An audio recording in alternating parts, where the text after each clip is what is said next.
आगे दुर्जन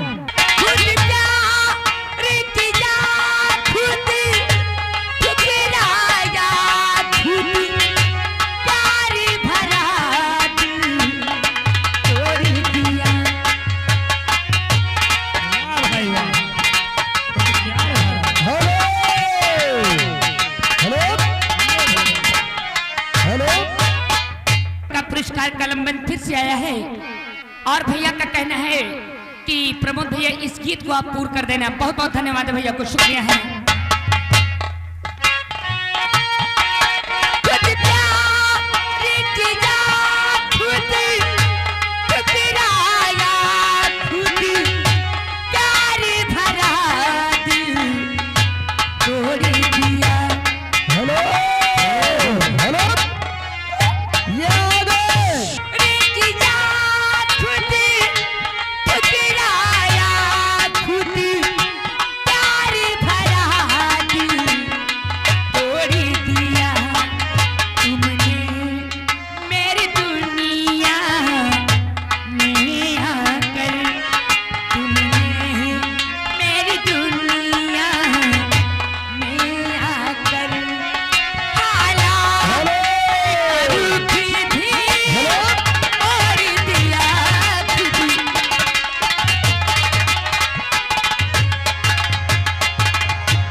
की मनचाही फरमाइश सनहिया लगावल बहुत बात नहीं थे और नजरिया चुरावल बहुत बात होला। बहुत शुक्रिया है, क्या बात है। एगो लड़किया कहा दानी जा और लड़कवा से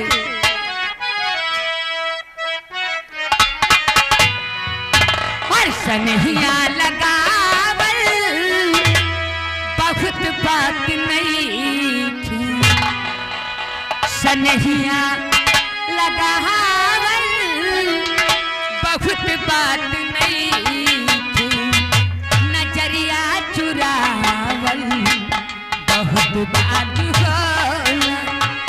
सनहिया लगावल बहुत बात नहीं थी, नजरिया चुरावल बहुत बात होला।